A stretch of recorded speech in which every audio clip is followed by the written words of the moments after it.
Well, those of you who were in court today saw why I like it a lot better when this guy is on my side as opposed to against me. We had a very thoughtful hearing. We appreciate the court's attention to this issue. We appreciate the preparation of all the justices. There were a number of thoughtful and tough questions to both sides.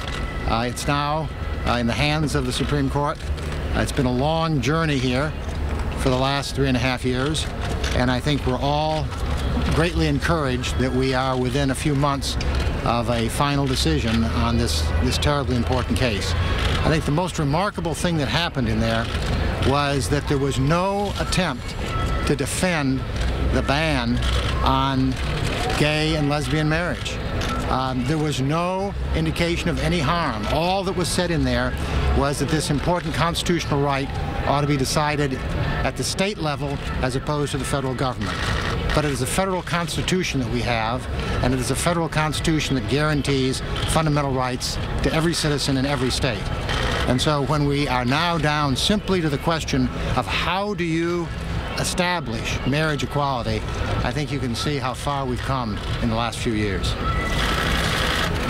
You're going to hear in a moment from Chris and Sandy and Jeff and Paul, who have been at the beginning of this case right up to now. They are the people about whom this case is, for whom this case is about. They and others like them in California and throughout the United States. Their right to be treated with respect and dignity and equality under the law in California and throughout the United States.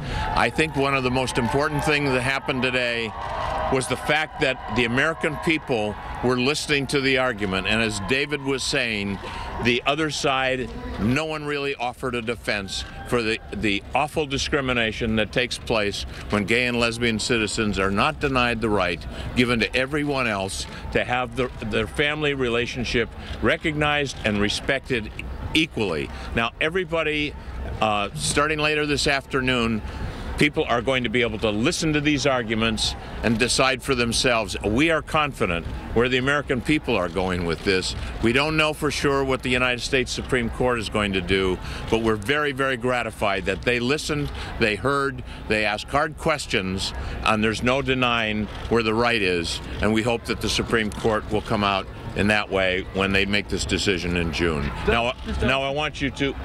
Can I ask you, though, based on the questions, if you'd face the cameras too, based on the questions, you feel confident, though, that the court is ready to make a sweeping ruling in this case? Based upon the questions that the justices asked, I have no idea.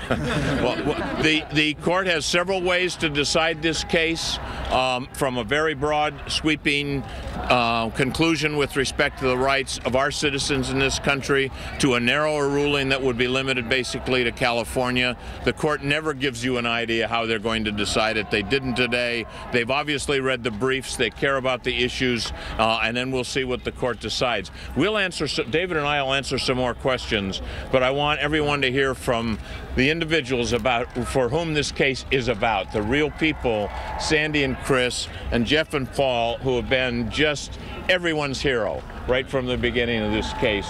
And we're just in love with them, and we're so humbled by the fact that we get to speak for them in the United States Supreme Court. You want to go first? State your name. I'm Chris Perry, plaintiff in the case just heard in the Supreme Court. In this country, as children, we learn that there is a founding principle that all men and women are created equal. And we want this equality because this is a founding principle. Unfortunately, with the passage of Proposition 8, we learned that there are a group of people in California who are not being treated equally, and that was recognized by a federal court and the Ninth Circuit Court. We look forward to a day when Proposition 8 is finally and officially eliminated and equality is restored to the state of California. Hi, I'm Sandy Steer, and I, like all Americans, I believe in equality. I also believe in our judicial system, and I have great faith in it. But more than anything, I believe in love. And Proposition 8 is a discriminatory law that hurts people. It hurts gays and lesbians in California, and it hurts the children we're raising, and it does so for no good reason. It is our hope that we can move forward and remove this harm from society so that gays and lesbians in California can go back to their lives living equally alongside their neighbors with the same rights and protections as everyone else. Thank you all very much.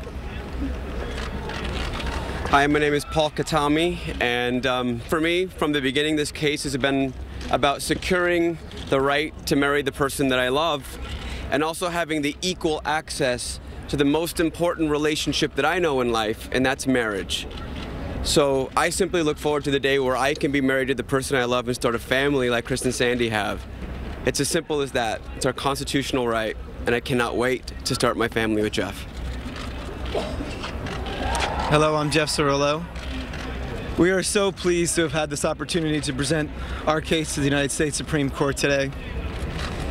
It's been the culmination of a long and amazing journey, and we are so thankful for Ted Olson and David Boyce. We are really looking forward to the court's decision. Thank you. Now, Sandy and I would like to introduce you to our sons, two of our sons, Spencer and Elliot Perry. Hello, my name is Spencer Perry. This is my twin brother, Elliot Perry, and we're two of Chris and Sandy's very, very proud sons. On behalf of myself and my twin brother, I just want to say how incredibly proud we are of our parents. We love them, we love our family, and we look forward to the day when we will be treated equally, just like our neighbors' families. Thank you so much. We've been listening there to